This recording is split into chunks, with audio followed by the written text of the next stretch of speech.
छाया, मैं कुछ दिनों के लिए दूसरे शहर जा रहा हूँ। आकाश, कुछ दिन पहले तो हम यहाँ शिफ्ट हुए हैं और तुम फिर ऐसे अकेले छोड़कर काम से जा रहे हो।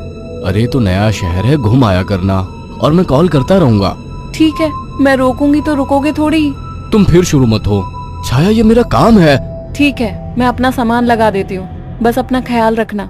आकाश अगली सुबह दूसरे शहर के लिए निकल गया। अपना काम खत्म करके जब वो लौटने लगा, अचानक मौसम खराब हो गया और बारिश की वजह से रास्ता बंद हो चुका था। आकाश को मजबूरन फिर से एक दिन वहां रुकना पड़ा। अपनी बोरियत को दूर करने के लिए वो बाजार की ओर निकल आया। पास में ही छोटा बाजार लगा हुआ था। आकाश आधा बाजार घूम चुका था, तभी वहीं उसे एक काफी बुजुर्ग आदमी निराश बैठा दिखा। उसके पास दो छोटी छोटी मूर्ति और एक थोड़ी बड़ी मूर्ति थी, जिस पर काफी अच्छी कारीगरी की हुई थी। बाबा, आप क्यों परेशान हो?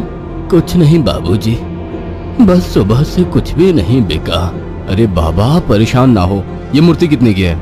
एक काम कीजिए, ये 2000 रुपए है, ये मुझे दे दीजिए। बुजुर्ग ने डरते और झिझकते हुए कहा, लेकिन बेटा, ये मूर्ति शापित है। ये सब बकवास बातें होती हैं बाबा, कोई शाप वाप नहीं होता है। लाओ, ये मूर्ति मुझे दे दो। बुजुर्ग ने कांपते हाथों से उस मूर्ति को आकाश को दे दिया। रात में आकाश होटल के कमरे में गया और फोन पर छाया से बात करने लगा। उसे ठंड सी महसूस होने लगी। फोन रखकर वो सोने के लिए लेट गया। रात गहरी हो चुकी थी, बारिश की वजह से ठंड थी, पर उसे अचानक गर्माहट महसूस होने लगी। उसे अच्छा लग रहा था। उसे महसूस हुआ जैसे कोई उससे चिपक कर लेटा हो। मीठी सी खुशबू, रेशमी बाल, दूसरे जिस्म की गर्मी, मानो छाया ही उसके पास हो। वो लगातार नींद में किसी के स्पर्श को महसूस कर रहा था। अचानक उसे अपने शरीर पर वजन महसूस हुआ। वह अचानक से उठकर बैठ गया। कमरे में बिल्कुल अंधेरा था। उस रूम की लाइट ऑन की तो देखा कमरा खाली था, कोई नहीं था। कमरा ठंडा था पर उसे पसीना आ रहा था। अगले दिन सुबह वो जल्दी होटल से निकल गया और शाम होते होते घर आ गया। छाया को फोन किया तो पता लगा वो माँ के यहाँ गई है, आज ही आने वाली है। उसके पास डुप्लीकेट चाबी थी। उसने गेट खोला और अंदर गया। थोड़ी देर बैठने के बाद नहाने चला गया। उसे बाथरूम में जाने के बाद ऐसा लगा बाहर कोई है। वो जैसे ही निकला उसको कोई नजर नहीं आया। वो ऊपर गया और उसे एक परछाई नजर आई। कौन है?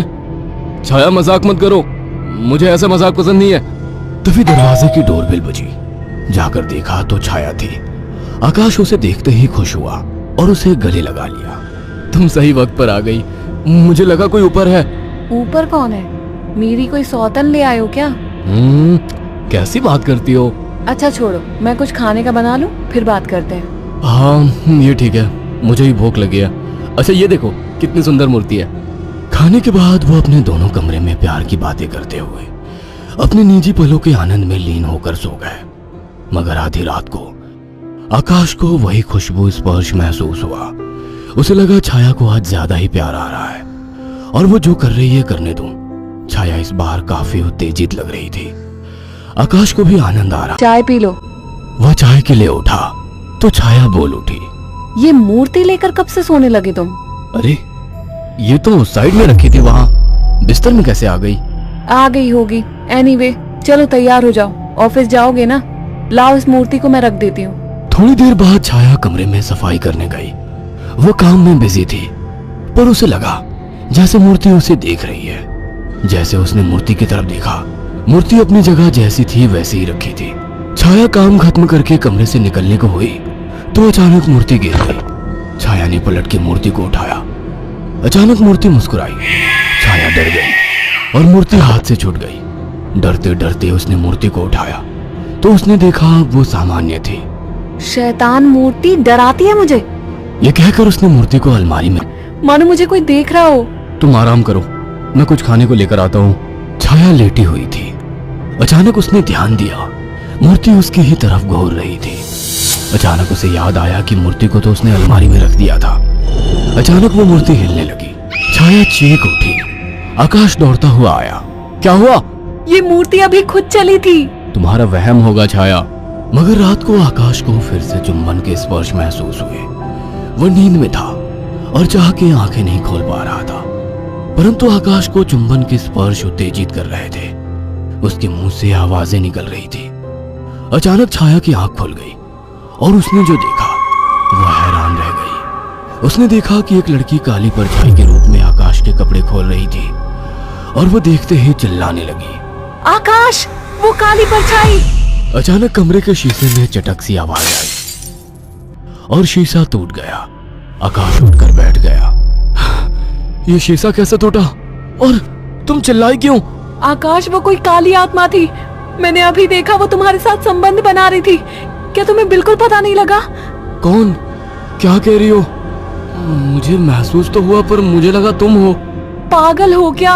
ऐसी हालत में मैं संबंध बनाने की सोचूंगी? आकाश, वो एक काली परछाई थी, पर वो एक लड़की थी।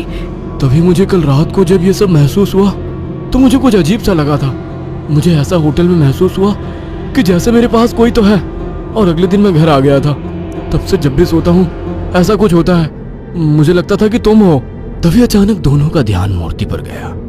आकाश ने तुरंत उस मूर्ति को बाहर फेंक दिया। कुछ दिन बाद छाया पानी पीने के लिए उठी।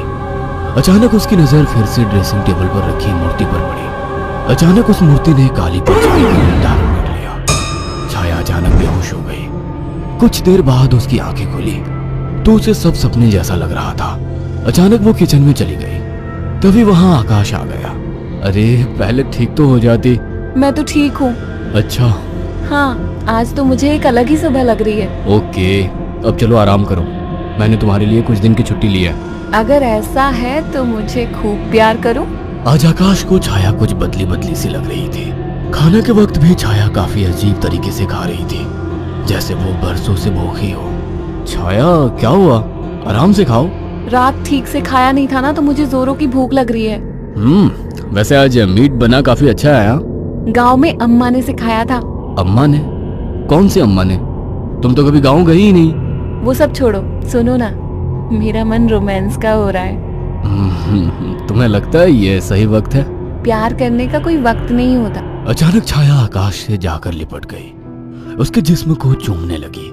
आकाश ने देखा, ऐसे ही उसने आंखें खोली। जिस्म छाया का था लेकिन चेहरा किसी और का था। आकाश ने कांपती आवाज में कहा, मेरी बीवी कहाँ है? छाया के चेहरे के हाव भाव बदलने लगे। उसका चेहरा सफेद और आंखें काली थी।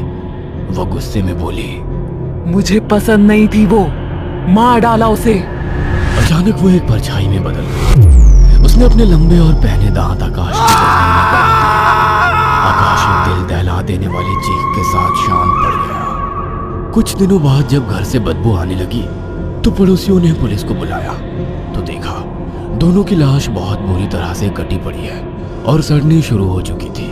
पुलिस को लाशों के पास से वो मूर्ति मिली थी। अगर आपको हमारी ये कहानी पसंद आई हो तो इसे लाइक और शेयर करना ना भूलें। साथ ही ऐसी और नई कहानियों के अपडेट्स पाने के लिए हमारे चैनल अक्षु टीवी को जरूर सब्सक्राइब करें।